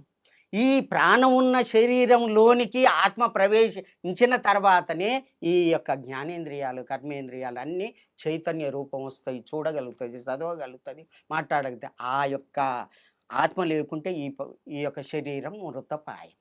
ఓకే. అదే అన్నమాట. Hmm. అటువంటిది ఎవరి ద్వారా? అక్కడి నుంచి వస్తుంది. కాబట్టి ఆ ఆత్మ యొక్క స్వరూపం ఆ విధంగా ఉంటుంది అని శ్రీకృష్ణుడు అర్జునుడు చెప్పిన తర్వాత ఎక్కడి నుంచి అర్జున విషాద యోగం నుంచి అన్ని చెప్పుకుంటూ పోయి 6వ అధ్యాయం వరకు చెప్పి ఆత్మ సంయమ యోగానికి పోయిన తర్వాత ఇట్లా కూర్చో అర్జున, ఇట్లా చెయ్యి, ఇట్లా చూడు, ఈడ దృష్టి పెట్టు, ఈ విధంగా చెప్తే చివరికి 18 అధ్యాయాలు చెప్పితే స్వామి నా నుంచి కాదు, నాకేం తెలియదు, నాకేం కాదు నాయన అని చెప్పి దండం పెడితే అప్పుడు విశ్వరూపం చూపెట్టు. విశ్వరూపం అంటే భగవంతుని యొక్క స్వరూపం చూపెడితే ఎన్నిసార్లు చేసినా ఇదైతే అట్లా అజ్ఞానంతో ఉన్నటువంటి వాళ్ళకి అర్థం కాదు. అందుకనే ఎవరు యమధర్మరాజు ఫస్ట్నే చెప్పిండు, ఆ శక్తి కావాలి నాయన, వినటానికి శక్తి కావాలి, చెప్పే వాళ్ళకి శక్తి కావాలని మొదటి మీరు స్టార్టింగ్ లోనే అలా అని చెప్పాను కదా. ఇది ఆత్మజ్ఞానం ఇదంతా. ఈ వేదం కూడా ఇదంతా కూడా వేదం. ఇది మామూలు కాదు, ఇది బ్రహ్మంగారు రాసింది పిచ్చి మాటలు కాదు. ఇది కదా బ్రహ్మంగారి కాలజ్ఞానం. కాలజ్ఞానం అదే. ఇది దీనికి అట్టేషన్ అంతే, ఇదే అన్నమాట. ఈ విధంగా కాబట్టి ఇది వేదం చదవాలంటే ఆత్మజ్ఞానం ఉన్న వాళ్ళే చదవాలి, లేని వాళ్ళకు అర్థం కాదు. అంటే మీకు ఆత్మజ్ఞానం ఉందంటున్నారా? ఆత్మజ్ఞానం ఉన్నది కాబట్టి మీ ముందు కూర్చున్నా కాలజ్ఞానం గురించి చెప్పగలుగుతున్నా. అదే ఇది. ఆ విధంగా కాలజ్ఞానములో 2వ సౌజన్యంలో మునుగోడు సమితి ఉన్నది, నల్గొండ జిల్లాలో ఉన్నది. దానికి ఊకొండి అని చెప్పి కొద్ది దూరంలో ఊకొండి అని ఉన్నది. ఆ ప్రాంతంలో జన్మిస్తాడు. ఆ రామగిరి నల్గొండ అని 2 కలిసి ఉన్నవి. 2వ అధ్యాయం అన్నారు కదా, ఎక్కడుంది 2వ అధ్యాయంలో? 2వ సౌజన్యం. ఊకొండి రాయంలో రామనగరమందు మునుకోటి అగ్రహారంలో రామయోగి పుట్టి పెరుగుతున్నాడు. 61. ఇక్కడ డేట్ అప్పటికే అని ఇచ్చిండు. ఆ ఏమని ఇచ్చిండు? 25/7/1953 నాటి డేట్. అంటే మీరు చెప్పింది ఇప్పుడు ఈ కాలజ్ఞానం యొక్క గ్రంథాలు బయట కనిపించి అందరికి దొరికింది 1961లో. ఈ 2వ సౌజన్య ఇది దాంట్లో 2వ సౌజన్య ఇది కాలజ్ఞానం అంతకుముందు రాసిండు. ఈ 2వ సౌజన్యాన్ని బ్రహ్మంగారి మఠంలో బ్రహ్మంగారు ఉన్నటువంటి సంసారిక అంటే భార్య పిల్లలతోటి ఉన్నటువంటి గృహం ఒకటి ఉంది. ఆ లోపల ఒక పుట్ట ఉంది. ఆ పుట్టకు స్నానం పూజ చేస్తారు. బ్రహ్మంగారు వెళ్ళిపోయిన తర్వాత 61లో ఆ పుట్టకు పూజ చేస్తుంటే అక్కడ ఉన్నటువంటి విగ్రహాలను పూజ చేస్తుంటే ఒకనాడు అదృశ్య రూపకంగా అక్కడ ఈ పత్రిక దొరికింది. మహిమ భగవంతుని యొక్క మహిమ చేత దొరికింది. అది ఎవరు రాసింది కాదు, ఏది చేసి మహిమతోటి అక్కడ దొరికింది. ఇదంతా చదివేసరికి దాంట్లో ఉన్నది 61లో ఇది దొరికింది. మీరు అప్పటికే జన్మించి ఉన్నారు అని రాసి ఇక్కడ రాయబడి ఉన్నది. ఓకే. ఇది ఇంకొకటి రాయంగానే కాదు, ఎంతో మంది ఉంటారు కదా ఆ గ్రామంలో, కానీ ఇది చదివి చెప్పాలి. రాములని పేరుండగానే కాదు కదా అందరూ శ్రీరాముడు అవుతారా? ఇది చదివి చెప్పాలి. నువ్వు డిగ్రీ చదివినంత మాత్రాన ఇంకో అతను 2వ తరగతి చదివినంత మాత్రాన నేను కూడా చదువుకున్నా నువ్వు కూడా చదువుకున్నావు అంటే ఈ మాటలు చెప్పగలుగుతాడా? లేదు. 2వ తరగతి చదివిన వ్యక్తికి డిగ్రీ చదివిన వ్యక్తికి ఇదే భేదం ఉంటది కదా. అది అన్నమాట తారతమ్యం. ఇప్పుడు మీరు అన్నట్టుగా రాములు అనే వ్యక్తి ఎంతో మంది ఉంటారు. ఇక్కడ రామయోగి జన్మించి ఉన్నారు అని ఉంది. అవును. మీరే అని సాక్ష్యం ఇంకొకటి ఏదైనా ఎక్కడ ఉంది? 6వ అధ్యాయానికి. అంటే ఇందాక మీరు చెప్పినట్టుగా అక్కడ మీ గురించి రాయబడి ఉంది రామయోగి. ఇప్పుడు 2వ సౌజన్యంలో ఇట్లా పుడతాడని రాసింది. ఇది రాసింది మాత్రం 400 సంవత్సరాల క్రితం. ఇది 400 years బ్యాక్. అది అదేం మన్నా అడ్రస్ ఇచ్చిండు. ఇది మాత్రం ఇట్లా జన్మిస్తాడు. ఓకే. ఒకసారి మనం ఇది కూడా చదివి చెప్దాము, మీరు అర్థం. శ్రీ గురు సార్వభౌమ శ్రీ గురుచరణ దక్షిణ భాగమందు రాజకూపము నివాసము చేయు గృహస్థ ఆశ్రమమునందు నారాయణగిరికి ఉత్తరమందు మేను లేని కొడుకు తల్లి మగని మరది అన్న తండ్రి ఉదయించినాడు. ఒక మీనుగా దొరసానిగల అగ్ని బీజంబులు నాలుగింటిలోనూ మొదలు తుద సాలగ్రామ స్వరూపులైన నా భక్తులైన వారి సముఖానకు అగ్ని బీజంబులు నాలుగింటిలోనూ తుదలు పర్ణశాల నామం గలవారు సుముఖనకు వ్రాస పంపిన లిఖితము. ఉమ్. ఏంటిది అర్థం? దానికి ఉమ్. ముందుగా ఏమన్నాడు అంటే, గురు సార్వభౌమ. గురు సార్వభౌములు అంటే మాణిక్యేశ్వరి మాతకు శిష్యులై ఉంటారు. ఓకే. ఆ, శ్రీ గురు చరణ. చరణ్ అంటే ఇంకొక గురువు కూడా నల్గొండలో ఉన్నాడు. ఆయన కూడా సేవ ఎవరు? చేసిన అతనెవరు? అతను లక్ష్మీ నరసింహస్వామి అని ఉన్నాడు అనమాట. ఉమ్. అమ్మ దగ్గరికి తీసుకొచ్చింది అతనే అన్నమాట. ఇప్పుడు ఇద్దరికి శిష్యులై ఉంటాడు. అదే దాంట్లో ఎంతో మందికి గురువులు ఉంటారు కదా, ఆ, మరి అది ఎంతో మందికి గురువులు ఉంటారు, ఉమ్. కానీ కాలజ్ఞానానికి సంబంధించిన వాళ్ళై ఉండాలి. ఓకే. ఉమ్. దక్షిణ భాగమందు రాజకూపము నివాసం రాజకూపం నివాసం చేసుకొని, రాజకూపం అంటే ఉమ్. రాజయోగములో గృహస్థం పెళ్లి చేసుకున్నా సరే ఉమ్. సాధన చేస్తాడు, యోగం చేస్తాడు. ఉమ్. ఉమ్.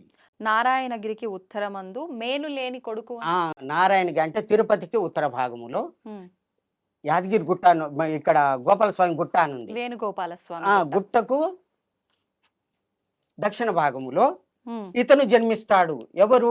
మేనులేని కొడుకు. ఇక్కడ ఉత్తరం అనుంది, నారాయణగిరికి ఉత్తరం. నారాయణగిరికి అంటే తిరుపతి కదా, తిరుపతికి ఉత్తరం. ఉత్తరము. ఇక్కడ వేణుగోపాల స్వామి, స్వామికి దక్షిణము ఇక్కడ అలా ఎక్కడ మెన్షన్ చేసి ఉన్నది. వేణుగోపాల స్వామి ఉన్నది. ఓకే. ఆ. మేను లేని కొడుకు. మేనులేని కొడుకు అంటే శరీరం ఉండదు. ఉమ్. శివుని యొక్క త్రికోటి నుంచి వెళ్ళినటువంటి ఉమ్. జ్వాల వలన మన్మధుడు భస్మం అవుతాడు. ఉమ్. రతీదేవి ప్రార్థన వల్ల మళ్ళీ జన్మ ఇస్తా అని చెప్పి శ్రీకృష్ణునికి కొడుకుగా పుడతాడు. ఉమ్. మేను లేని కొడుకు అంటే ఇప్పుడు మనం మన్మధుని ఇప్పుడు ప్రతి సంవత్సరం కూడా మనం పండుగ చేస్తాం, హోలీ జరుపుకుంటాం. ఉమ్. ఆ యొక్క మన్మధుని యొక్క శరీరము కాలిపోయింది. అవును. శ్రీకృష్ణుని కొడుకుగా పుడతాడు. ఉమ్. అతని తల్లి పేరు ఉమ్. రుక్మిణీదేవి, ఆ భర్త ఉమ్. శ్రీకృష్ణుడు. ఉమ్. ఆ శ్రీకృష్ణుని యొక్క మరిది ఉమ్. అర్జునుడు. ఉమ్. అర్జునుని యొక్క అన్న అన్న. అది ధర్మరాజు. తండ్రి తండ్రి అంటే యమధర్మరాజు. ఉదయించినాడు. ఉదయం పుట్టిండు. అంటే ఈ యమధర్మరాజు. పైన అంశతోటి జన్మించిండు ఈయన. అంటే ధర్మం తప్ప ఇంకేమి లేదు. ధర్మదేవతే ఈ విధంగా జన్మించడం జరిగింది. ఉమ్. తర్వాతది ఒక మీనుగా దొరసాని గల. మేనుగా దొరసాని అంటే చేచర్య ముద్ర. ఉమ్. మేనుగా దొరసాని అంటే భ్రమరాంబిక. ఆ యొక్క అమ్మ పదాలలో 4 అక్షరాలు ఉండాలి. ఉమ్. దాంట్లో 2, ఒకటి అగ్ని బీజం, ఇంకొకటి ఆకాశ బీజం ఉండాలి. ఉమ్. రామ రామ అనేటటువంటి 2 పదాలు ఒకటే అక్షరం, ఇది పేరులో రావాలి. భ్రమరాంబ. ఉమ్. అగ్నిబీజం రా అనేది అగ్నిబీజం, అట్లా రావాలి. భ్రమరాంబ అట్లా వస్తుంది. ఉమ్. తర్వాత అగ్ని బీజంబులు నాలుగింటిలోను మొదలు తుద సాలగ్రామ స్వరూపులు. ముందుగా రాముణ్ణి సాలగ్రామం ఉమ్. రామ రామ అని 2 సార్లు రావాలి. ఉమ్. వచ్చింది. తర్వాత నా భక్తులైన వారి. నా భక్తులు బ్రహ్మంగారి యొక్క భక్తులై ఉండాలి. అగ్ని బీజంబులు నాలుగింటిలోను తుదలు పర్ణశాల నామం కలవారు. కలవారు. పర్ణశాలను కట్టింది ఎవరు? ఉమ్. శ్రీరాముడు. కాబట్టి రామ అనే పేరు ఉండాలి. ఇది చదివి ఈ కాలజ్ఞానం చదివి చెప్పేటటువంటి వ్యక్తి ఎవరైతే వస్తారో వారికి రాములు అనేటటువంటి పేరు ఉంటుంది అని అక్కడే చెప్పాడు, ఇక్కడే చెప్పాడు. ఆ శక్తి వారికే ఇస్తున్నాను. ఓకే. ఇది మీకు ఎప్పుడు తెలిసింది దీని గురించి? నేను అమ్మ కరీంనగర్కి వచ్చిన తర్వాత 78లో ఉమ్. వారికి మీరు వెళ్ళి కలవటం జరిగింది. జరిగింది. నాకు అనుభూతులు జరిగినవి. ఉమ్. తర్వాత శ్రీశైలంలో కూడా దైవిక అనుభూతులు జరిగినవి. ఉమ్. తర్వాత 1980లో అమ్మగారు యానగొందిలో యోగ శిక్షణా కేంద్రం అని పెట్టి ఉమ్. అందరికీ యోగాన్ని నేర్పిస్తున్నారు. అటువంటి టైంలో నేను కూడా కూర్చున్నాను. ఈ వీరధర్మజ ఉద్భవ అనేటటువంటి 5వ అధ్యాయంలో ఉన్నటువంటి ఆ పేజీని తన ధ్యానములో చూసుకొని ఇది ఈ కాలజ్ఞానం వాళ్ళకిచ్చి చదివించండి ఈ పేజీ అని అందరికి శిష్యులందరికీ, అందరికి, ఆ శిష్యులే కాదు వేల మందికి అందరికీ అందరికి ఇస్తున్నారు. ఎవ్వరు కూడా దానికి జవాబు చెప్పలేదు, మాకు తెలియదు అన్నారు. ఉమ్, ఉమ్, నాకు ఇచ్చారు, నేను చదివాను. ఉమ్, చదివిన తర్వాత దానికి టకటక అర్థం చెప్పేశాను. ఆ, తర్వాత 86లో నాకు ఇదే పుస్తకం, స్వయంగా ఇదే పుస్తకం ఉమ్. నాకు దైవికంగా రావడం జరిగింది నా దగ్గరికి. ఎలా అంటే ఎవరు పంపించారు? అంటే బ్రహ్మంగారి మఠం, ఫ్రమ్ బ్రహ్మంగారి మఠం అని ఉన్నది. అంతే, పర్సన్ ఎవరైనా ఏమి లేదు, నా ఇంటికి వచ్చి పేరు రాసింది, ఉమ్, రాములు అని రాసింది, టీచరు ఇట్లా తెలుగు పండిట్ అని రాసి ఉన్నది. ఉమ్, వచ్చింది. వచ్చిన తర్వాత ఇది తీసి, స్వామి నాకేమనిపించిందంటే నా గురించి ఏమైనా ఉండొచ్చునా ఈ పుస్తకంలో అని నా మనసులో అనిపించింది. ఉమ్, అదే ఆ విషయం 6వ అధ్యాయం వెళ్ళింది. ఉమ్, ఇట్లా చూడగానే నిన్ను చూడు, నీ ముఖం చూడు, నువ్వు అడిగే చూడు, ఉమ్, నీ నీ గురించి ఏమని వ్రాయాలే ఉమ్, అని వ్రాసి ఉంది. అంటే అర్థమైంది, నా గురించి దీంట్లో ఉన్నదని అర్థం కదా. ఆ విధంగా నాకు అనుభూతి కలిగి ఒక 5 రోజుల్లో పూర్తి చదివేసి ఒక సంస్కృత పండితుని దగ్గరికి పోయి దీని అర్థాలు చెప్పంటే, ఈ అర్థాలు చెప్పరు, ఉమ్, ఏ నిఘంటువుల్లో ఉండవు, ఉమ్, ఇది ధ్యానం వల్లనే తెలుస్తుంది, సమాధి స్థితిలోనే తెలుస్తుంది, ఇది ఎవరు చెప్పరు, ఇది అర్థం కాని వాళ్ళంతా కూడా ఏమంటారంటే ఇవన్నీ తప్పు ప్రక్షిప్తాలు, అదంతా బ్రహ్మంగారు ఒక పిచ్చోడు, పిచ్చిరాతలు అని చెప్తారు అని అన్నాడు. ఉమ్, అప్పుడు అట్లా కాకూడదు, బ్రహ్మంగారి మాట తప్పు చేయకూడదు అని చెప్పి సాధన చేసి 7 సంవత్సరాలు సాధన చేసి ఉమ్, తపస్సులో కూర్చుంటే అమ్మ సరస్వతి మాత దర్శనమయ్యారు. అప్పుడు నాకు ఈ యొక్క జ్ఞానం కలిగింది. అమ్మగారి దయ వల్ల రాములు దీని మీద వాచ్యంగా అందరికీ తెలిసేటటువంటి విధంగా పుస్తకాలు రాయమంటే కొన్ని పుస్తకాలు వ్రాశాను. ఉమ్, అందరికీ 30 సంవత్సరాలు ప్రచారం చేశాను. ఉమ్, అహింసా ధర్మాన్ని, ఈ కాలజ్ఞానాన్ని ప్రచారం చేస్తూ ఈ విధంగా ఉండడం జరిగింది. ఇప్పుడు అంత్యస్థితి వచ్చింది కాబట్టి ఉమ్. ఇప్పుడు చెప్తే భక్తులు మేలుకుంటారని చెప్తున్నా. ఏం పుస్తకాలు భక్తులే. రాశారు మీరు? ఆ? మీరు రాసిన పుస్తకాలు ఏంటి? ఈ అమ్మ చరిత్ర. ఒకసారి చూపించు. వారు దత్తాత్రేయులు చెట్టు మీద కూర్చొని అమ్మ తపస్సు చేసేది శ్రీశైలంలో, చుట్టూ ఏంటివి ఈ పులులు పులులు. ఉండేవి అని చెప్పిన కదా, మీరు ఇందాక ఇట్లా చెప్పారు. ఇట్లా ఉండేది. వీర ధర్మజులు, ఉమ్, వీరే దత్తాత్రేయులు, వీరు నా యొక్క అడ్రస్సు, ఇదంతా కూడా ఉహు. గ్రంథకర్త. అంటే అనుభవాలు మాతాజీ మీకు చెప్పినవన్నీ కూడా మీరు పుస్తక రూపంలో రాశారా? చేశాను. ఈ దీంట్లో నేను చెప్పినవన్నీ చాలా ఉన్నాయి. అది ఎట్లా దేవలోకం ఎట్లా పోయింది ఏం కదా, ఇది మాంసం తినకూడదు అని అమ్మ చెప్పిన విషయాలన్నీ కూడా దీంట్లో శాస్త్రపరంగా నిరూపించినవి ఓకే. ఇవి. ఉమ్, ఉమ్, ఈ విధంగా అహింస గురించి బోధించడం. అహింస పరమో ధర్మ, అన్ని ధర్మాలకెల్లా ఉత్తమమైనటువంటి ధర్మం ఉమ్, అహింస. అన్ని ధర్మాలకెల్లా ఉత్తమమైనటువంటి ధర్మం అహింస అన్నమాట. ఆ ధర్మాన్ని నాతోటి అమ్మగారు బోధించడం జరిగింది. ఉమ్, అమ్మగారు ఎట్లా చెప్తే అట్లా చెప్పేది, ఓకే. ప్రవచనాలు ఇచ్చేది, కాలజ్ఞానం చదివి చెప్పేది.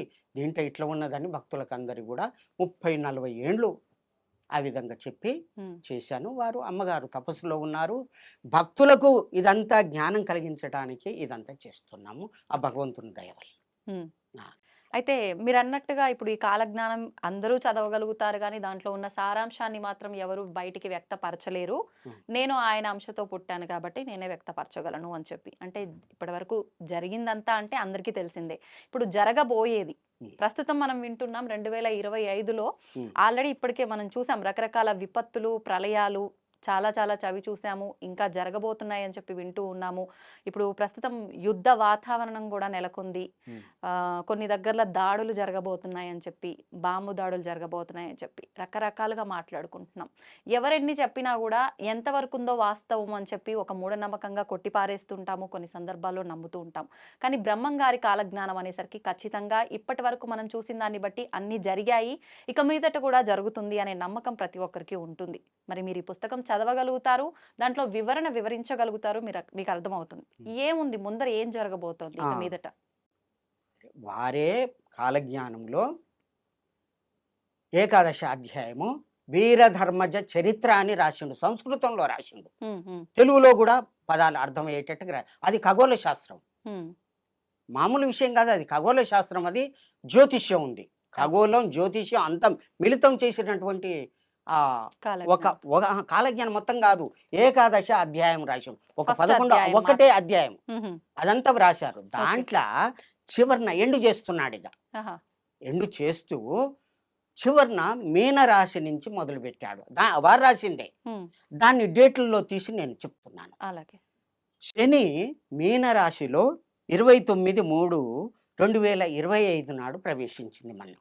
మొన్న ప్రవేశించింది. అయితే అప్పటి నుండి 2/6/2027 అయితే 2.5 సంవత్సరాలు శని ఒక రాశిలో ఉంటాడు. మీనరాశిలో ఇప్పుడు ప్రవేశించాడు ఉన్నాడు. అప్పుడు ఏం జరుగుద్ది అని రాసిండంటే, వారు మ్లేచ్ఛ నాశనం. మ్లేచ్చులు అంటే నానా భక్షక మ్లేచ్ఛ అని వేదవ్యాసుడు చెప్పిండు. నానా భక్షక, ఏది పడితే అది తినేటటువంటి వాళ్ళు, ఏది దొరికితే అది, గుడ్డు మాంసం కావచ్చు, ఏది మాంసం కావచ్చు, పంది మాంసం, ఏదైనా సరే నీతి నియమం లేదు, ఇది తప్పు ఇది ఒప్పు లేదు, అటువంటి తప్పుడు పనులు చేసి తిరిగేటటువంటి వాళ్ళంతా కూడా వాళ్ళని మ్లేచ్చులు అంటారు. కులం అని కాదు, మతం అని కాదు, ఆ విధంగా ఉన్నటువంటి వాళ్ళంతా కూడా నాశనం అవుతారు ఈ 2.5 సంవత్సరాలు. ఒక రకంగా భగవంతుడిని నమ్మని అజ్ఞానులు అనుకోవచ్చా?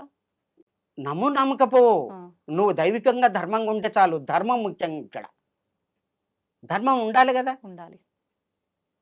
ధర్మం 4 పదాలు కదా. ఒకటి సత్యము, రెండవది దయ, మూడవది తపస్సు, నాలుగవది దానము. దీన్నే సనాతన ధర్మాలు అంటారు.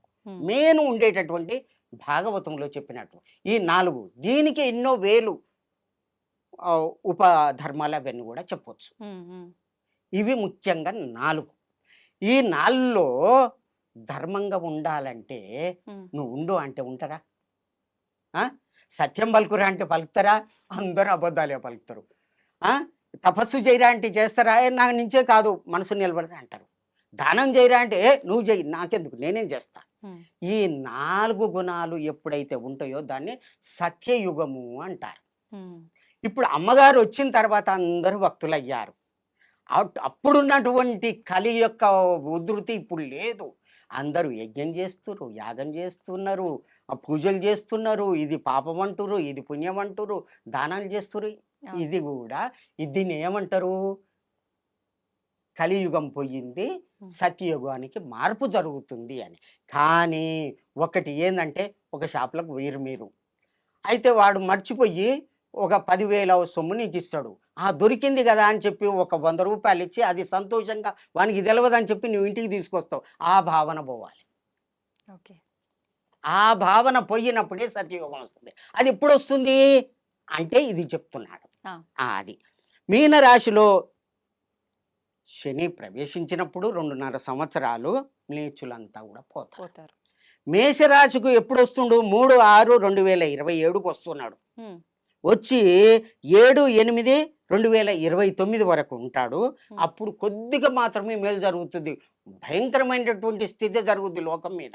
మన భారతదేశంలో మాత్రం 2027 నుంచి 29 2 సంవత్సరాల మధ్య 2.5 సంవత్సరాల మధ్యకాలం ప్రపంచం అంతా కూడా ఇదైతుంది.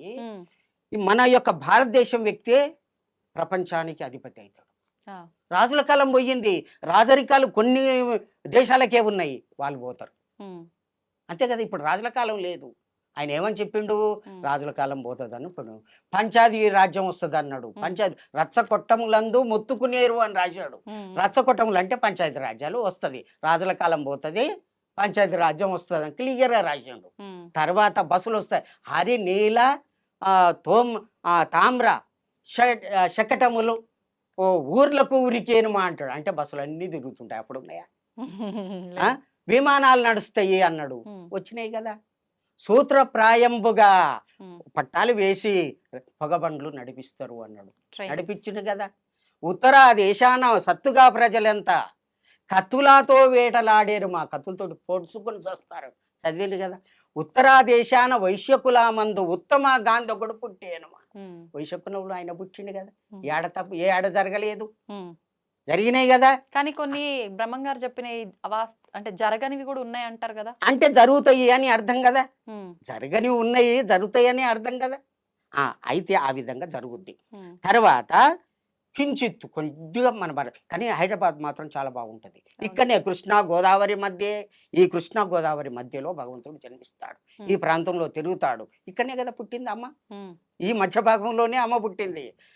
అట్లాగే వారణాసి అంతు మేమయం వారణాసి వరకు కూడా నేనే చూసుకుంటా. ఉమ్, గౌతమం చేయవ నేను చూసుకుంటాను. తర్వాత బాదామి ఏకమే రాజ్యం. బాదామి అంటే బెంగళూరు దగ్గర ఉంటుంది. అంతవరకు చూస్తాను. అదే కాకుండా ఉమ్, కావేరి గిరిజాతోయం వైకుంఠ రంగ మందిరం అంతవరకు కూడా అంటే రామేశ్వరం వరకు కూడా నేను పరిపాలన చేస్తాను.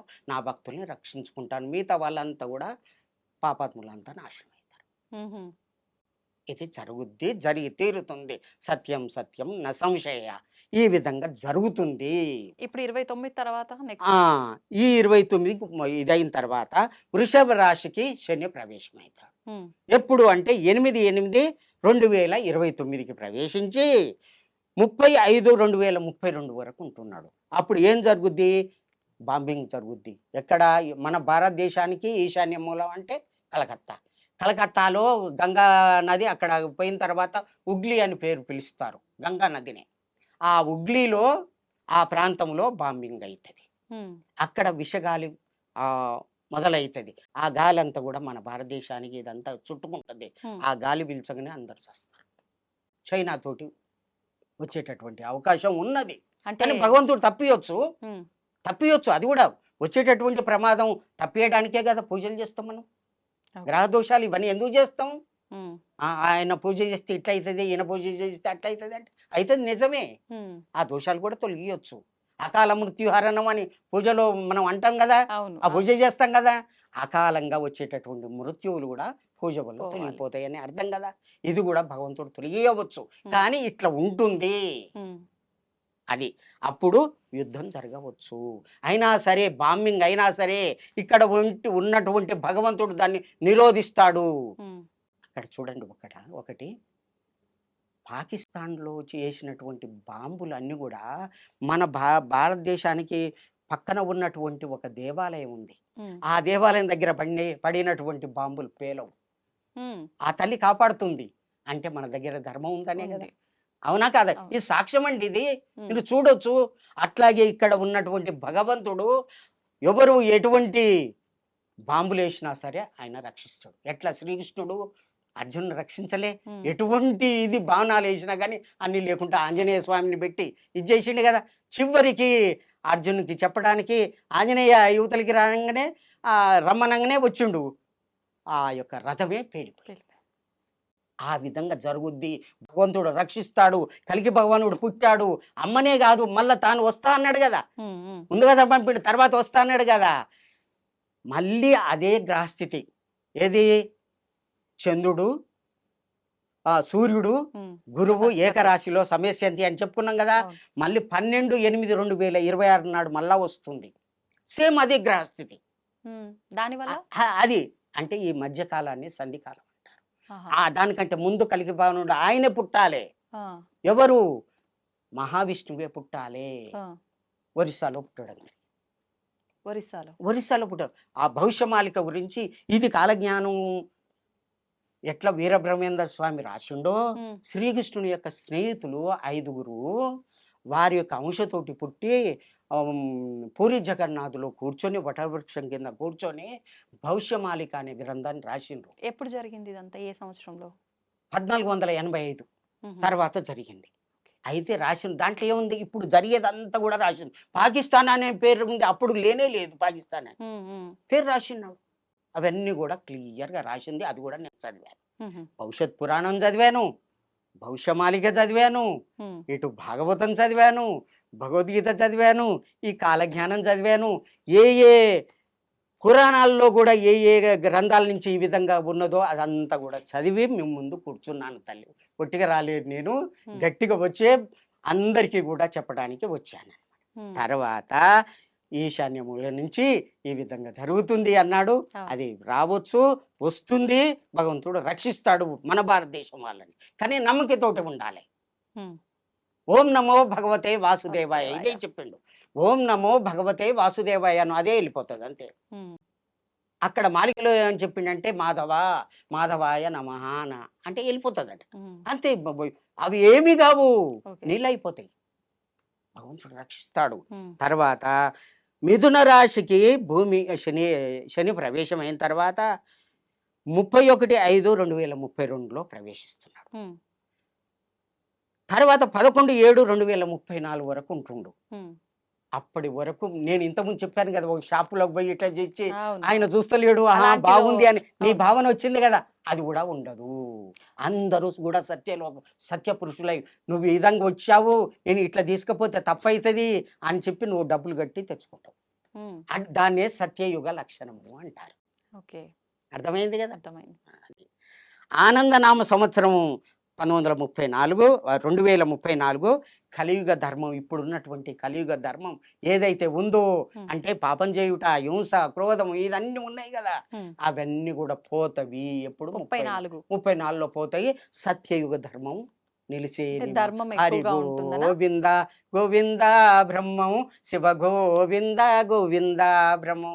అమ్మా ఈ విధంగా మరి జరుగుతుంది. కలియుగం అంతం అని అంటున్నారు కదా, ఇది కలియుగం ఇదేనా అంతము. ఇంకా? అంతే కదా, మన కానీ డేట్ మీరు చెప్పాడు కదా. చెప్పినట్టుగా కొన్ని లక్షల సంవత్సరాలు అయింది, మొత్తం ఇంకా చాలా లక్షల సంవత్సరాలు ఉందంటారు కదా. ఉన్నదానికి తగ్గించిండు కదా, మ్మ్. తగ్గించిండు కదా. తగ్గించిండు. ఈ పాపాల వల్ల ఇప్పటికే ఆ ధర్మం లేదు కాబట్టి నేను వస్తున్నా అన్నాడు. 4,32,000 సంవత్సరాలు కలియుగ సంవత్సరాలు. కానీ 3 ఉంటాయి కలియుగ సంవత్సరాలు ఉంటాయి, మ్మ్. అంతర్యుగం ఉంటది, ధర్మయుగం ఉంటది. 3 రకాలు ఉంటాయి. ఇదే ఓ. ధర్మయుగం. ఇప్పుడు రాబోయేది ధర్మయుగం ధర్మయుగం. 34లో. సత్యయుగం అన్న. ధర్మయుగం అంటే సత్యయుగం. ఆయన సత్యయుగం. చెప్పిండు కదా, ధర్మాన్ని నిలబెడతా అన్నాడు కదా. అవును. ధర్మాలు లేవు కదా, 4 ధర్మాలు పోయినాయి కదా. పోయినాయి. అందుకనే భగవంతుడు ఈ భూమి మీదకి మాణికేశ్వరి మాతగా అంటే వీరధర్మజ మాతగా అటు కల్కి భగవానునిగా జన్మించడం జరిగింది. మ్మ్. కలికి ఎక్కడ పుడతా అన్నాడు? మ్మ్. శంబల గ్రామంలో పుడతా అన్నాడు. మ్మ్. 12వ భాగవతము 12వ స్కందము 2వ అధ్యాయము 18వ శ్లోకంలో మ్మ్. శంబల గ్రామస్య ముఖ్యస్య బ్రాహ్మణస్య మహాత్మనః శ్లోకం ఏ సంవత్సరంలో? ఆయన వేదవ్యాసుడు రాసినటువంటి ఇది. ఆ. మహాత్మన మ్మ్. విష్ణు యశసః మ్మ్. అనే పేరు ఉన్నటువంటి ఒక బ్రాహ్మణ ఇంట్లో కలికి పుడతాడు. రాదు భవతి భవిష్యతి అన్నాడు, పుడతాడు అన్నాడు. మ్మ్. శంబల గ్రామం ఎక్కడ ఉంది? మ్మ్. అది దివ్యమైనటువంటిది. శంబల అని పేర్లు 4 ఉన్నాయి. అవును. కానీ రాములు అన్నంత మాత్రం నేను రాముని కాదు కదా, మ్మ్. ఆ శంబల అని పేరు పెట్టుకుంటే ఆ ఊరు కాదు కదా. అది దివ్యమైనటువంటి గ్రామం. అది మ్మ్. ఆ గ్రామంలో పుడతాడన్నాడు. మ్మ్. ఆ విధంగా వారిని పంపడం జరిగింది, జన్మించడం జరిగింది. వారికి 19 సంవత్సరాలు ఇప్పుడు. ఇప్పుడు ఉమ్. ఎట్లా ఉన్నాయి అనుకున్నావు వాళ్ళకి అతని యొక్క కండ్లు? మీరు చూసారా? ఎంత అందంగా ఉన్నాయో, మ్మ్. చాలా అందమైనటువంటి కండ్లు. మ్మ్. అజానుభావం అరవింద దళాయతాక్షం. ఎందుకు ఆయన ఇంకా బయటికి రాలేదు మరి? జన టైం రాలేదు. మ్మ్. చాలా చక్కటి బ్రాహ్మణ వంశంలోనే పుట్టాడు. ఎప్పుడు బయటకు వస్తారు సమాజం దృష్టికి? ఇప్పుడు వస్తుంది, టైం వచ్చేస్తుంది. అందరికి భక్తులకు దర్శనం ఇస్తాడు. మ్మ్. అంటే ఎంత సమయం ఉంది? ఇంకా 28. 28 సంవత్సరాల? ఇప్పుడు మేము చూస్తున్నాం, పోతున్నాం, దర్శనం చేసుకుంటాం. మాకు పర్మిషన్ ఉంది. ఆ. మేము పోతున్నాం, చూస్తున్నాం. ఎన్నో మహిమలు. నేను ఆశ్రమంలో కూర్చొని తపస్సు చేస్తే ఆకాశం నుంచి శబ్దాలు వచ్చినాయి. ఇది నిజమా కాదా, ఇతను చెప్పేది నిజమా కాదా అని చెప్పి 13/3/2022 అనుకుంటా మధ్యరాత్రి 1ంటికి కూర్చున్నాను. వీళ్ళంతా చెప్పేది నిజమా కాదా అని. మ్మ్. నాకు వాస్తవం, నేను తప్పు చెప్పే అబద్ధం ఆడే అవసరం లేదు. మహావిష్ణువు యొక్క దర్శనం జరిగింది. మహావిష్ణువు దర్శనం జరిగింది. మ్మ్. అంటే వాళ్ళకి ఫోన్ చేశాను. మ్మ్. ఫోన్ చేసి ఎవరికి? ఇక్కడ ఈ అడ్రస్ లో పుట్టిన ఎవరైతే బ్రాహ్మణ కుటుంబంలో పుట్టిన జన్మించారో వాళ్ళకు ఫోన్ చేయడం జరిగింది. వాళ్ళ నెంబర్ మీ దగ్గరికి ఎలా వచ్చింది? భవిష్యమాలిక అని అంత ఇది వస్తుంది, ఎట్లా వస్తుంది చూడండి మీరు. మ్మ్. మ్మ్. భవిష్యమాలిక అదంతా కూడా ఎవరు ప్రచారం చేస్తున్నారు అదంతా వస్తుంది. నెంబర్లు కూడా ఉన్నాయి. మ్మ్. నేను ఫోన్ చేయడం జరిగింది. నాకు ఇట్లా జరిగింది, ఇది నిజం అనిపిస్తుంది. నేను యోగ సాధనలో ఉన్నాను, మహావతార్ బాబాను చూశాను, మ్మ్. నిధివనంలో రాధామాతను చూశాను, మ్మ్. ఇక్కడ 2016లో భ్రమరమ్మ మాతను కూడా నేను దర్శనం చేసుకున్నా. నేను యోగ సాధన తుమ్ కౌన్ హై బాబా నువ్వు అని నువ్వెవరు? హ్మ్. ఎట్లా అంటే నేను ఒక యోగ సాధకుడిని. నాకు ఇట్లా దర్శనమైంది. హ్మ్. ఆ స్వామివారిని చూడాలని అనుకుంటున్నాను అంటే అప్పుడు పర్మిషన్ తీసుకున్నారు. ఇచ్ ఆహ్, తర్వాత నాకు అనుమతిచ్చారు దర్శనానికి. హ్మ్. టెస్ట్ చేస్తారు ముందుగత. వారు సరే అంటేనే తీసుకుపోతారు, దర్శనం ఇస్తారు. వారు అంటేనే. ఆ జన్మించిన వారికి తెలుసా నేను పలానా వ్యక్తిని ఇలా జన్మించానని? ఎందుకు తెలవదు? హ్మ్. లేకుంటే అతను భగవంతుడు ఎట్లయితాడు? కాదు గదా! హ్మ్. మామూలు వ్యక్తిని నువ్వు భగవంతుడంటే అతను ఒప్పుకుంటాడా? మరి అది కాదు. అట్లాంటివన్నీ గూడా మళ్ళా రెండో నాడు ఏం జరిగిందంటే హ్మ్. మూడో నాడు ఏం జరిగిందంటే ఆకాశం నుంచి శబ్దం వస్తుంది. హ్మ్. ఎవ్వరు లేరు. నా ఆశ్రమంలో ఎవరు ఉండరు. హ్మ్. ఊరికి చాలా దూరంలో ఉన్నాను. అక్కడ 1కి మధ్యాహ్నం 1కి ఇట్లా ధ్యానం చేసుకుంటూ ఇట్లా కూర్చున్నాను. హ్మ్. కూర్చుంటే ఆకాశం జీ గురూజీ నమస్కార్ స్వామీజీ నమస్కార్ స్వామీజీ నమస్కార్ అని. హ్మ్. నేనెంతటి వాడిని? నాకు నమస్కారం చెప్పేవాడు ఎవ్వరుండ్రు? హ్మ్. ఇదంతా ఏంది లీల అని చెప్పి నా మొత్తం తిరిగి చూస్తే ఎవరు లేరు. హ్మ్. ఇదే మాట అక్కడికి పోయి అడిగిన. ఆ! వారిని అడిగిన. ఆ! అడిగితే మై బులాయా తుమారే. తుమ్ సేవా కర్నే కా హై. హ్మ్. సేవ చేసేది ఉన్నది. ఇదంతా సేవనే. భగవంతుని సేవ ఇది. భగవంతుని మాలిక గురించి ప్రచారం చేస్తున్నా. హ్మ్. కాలజ్ఞానం గురించి ప్రచారం చేస్తున్నా. భగవంతుడు పంపిస్తే వచ్చినా అని చెప్తున్నా కదా! అవును. ఇది చెప్పటానికే నా జన్మ హ్మ్. అని భక్తులకు మనవి చేస్తున్నా. జై సద్గురు రూపరహిత వీర ధర్మజ మాతాకి జై. వీర బ్రహ్మేంద్ర స్వామికి జై. ధన్యవాదాలండి. నమస్తే. ధన్యవాదాలు. సర్వే జనా సుఖినో సుఖినో భవంతు.